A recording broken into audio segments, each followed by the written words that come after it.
Hello everyone, आप सबको मेरा प्रणाम। तो आप सब कैसे हैं? उम्मीद करता हूँ कि आप सब अच्छे से हैं, खैरियत से हैं। आप सब बहाल तबीयत है, एकदम खुश मिजाज में है। आप सब स्वस्थ है, चंगे हैं और बेहद खुश हैं। तो आज आप सबके सामने ये बंदा शुभ्रजीत चक्रवर्ती एक अपकमिंग हिंदी सिनेमा का टीजर रिएक्शन देने वाला है।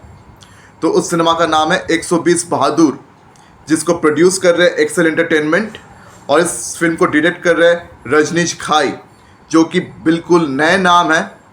इससे पहले ये नाम मैंने सुना नहीं है। और इस फिल्म में लीड रोल प्ले करते हुए नजर आ रहे हैं फरहान अख्तर। तो फरहान अख्तर और रितेश सिद्धवानी, आपको अच्छी तरह मालूम है कि यही दोनों एक्सेल एंटरटेनमेंट के ओनर्स हैं। तो फरहान अख्तर प्रोड्यूसर होने के साथ साथ लीड एक्टर भी है इस फिल्म में। उनके अलावा राशि खन्ना उनकी पत्नी की रोल यहाँ निभाती हुई नजर आ रही है।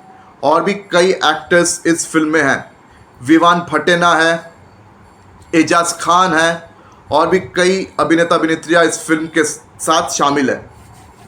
तो इस फिल्म का जो मेन थीम है वो है 1962 साल में जो इंडिया चाइना वॉर हुआ था।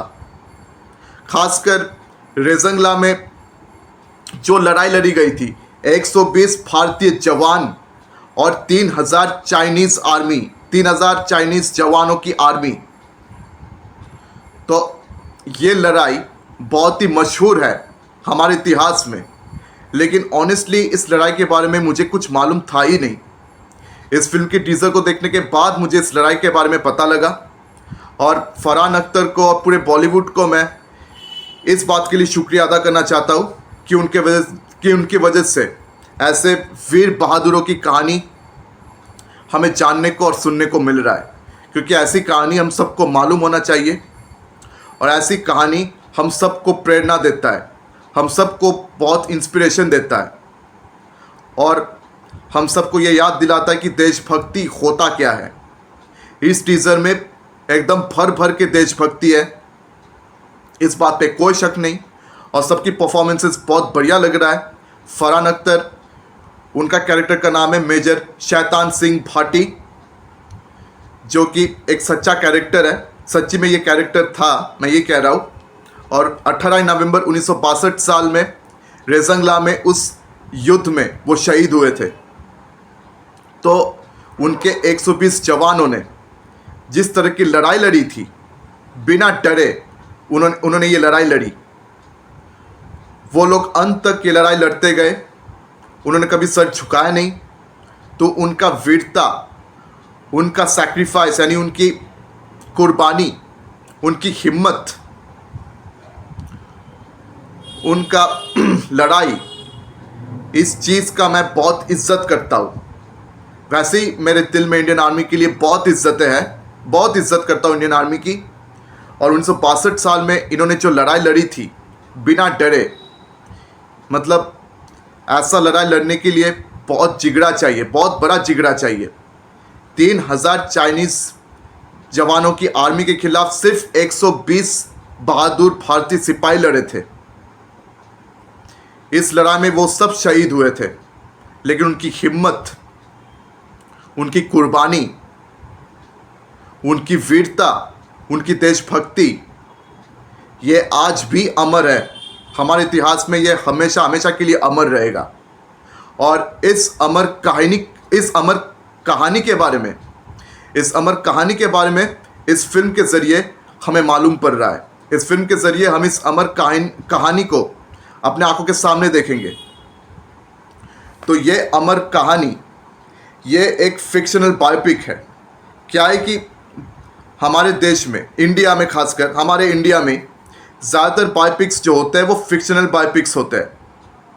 तो टीज़र देखकर ये बात साफ है कि ये भी एक फिक्शनल बायोपिक है। लेकिन एक सच्चा घटना, एक सच्ची घटना, उसकी कहानी ये फिल्म बयां कर रही है।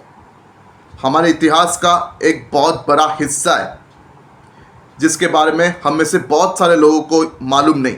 मुझे भी इसके बारे में कुछ मालूम नहीं था। इस टीज़र को देखने के बाद मुझे मालूम पड़ा। तो आप में से कितने लोगों को इस रेजंगला के इस मुकाबले के बारे में मालूम था, इस जंग के बारे में? आप में से कितने लोगों को मालूम था, आप मुझे कमेंट सेक्शन में ज़रूर बताएं। तो आपको ये टीज़र कैसी लगी, तो आप सब इस फिल्म के लिए कितने एक्साइटेड हो, आप मुझे कमेंट सेक्शन में ज़रूर बताइए। और इस टीज़र में इस फिल्म का रिलीज़ डेट भी बताया गया है, 21 नवंबर को ये फिल्म रिलीज़ होने जा रहा है। ये युद्ध हुआ था 18 नवंबर 1962 साल में। 18 नवंबर, 21 नवंबर यानी एग्जैक्टली 3 दिन बाद ये फिल्म सिनेमा हॉल में दिखाया जा रहा है। 1962 साल में लड़ाई हुई थी ना, यानी 63 साल, हाँ 63rd, इस लड़ाई का 63rd एनिवर्सरी, उसके 3 दिन बाद सिनेमा हॉल में ये फिल्म हमें देखने को मिलेगा। और मुझे इस फिल्म से बहुत सारी उम्मीदें हैं, मुझे बहुत सारी उम्मीदें हैं इस फिल्म से। उम्मीद करता हूँ कि ये फिल्म बहुत अच्छी बनी होगी, बढ़िया बनी होगी। 21 नवंबर के बाद ही पता लगेगा। तो आप सब कितने एक्साइटेड है इस फिल्म को लेकर? क्या आप सब इस सिनेमा को हॉल में देखेंगे या नहीं, मुझे कमेंट सेक्शन में ज़रूर बताएं। और अगर मेरी वीडियो आप सबको पसंद आई हो तो मेरी वीडियो को लाइक करें, ज़्यादा से ज़्यादा शेयर करें, और हाँ, मेरे चैनल को सब्सक्राइब करना बिल्कुल भी मत भूलिए। तो आज मैं आप सबसे विदा लेता हूँ, फिर मुलाकात होगी अगले वीडियो में। धन्यवाद।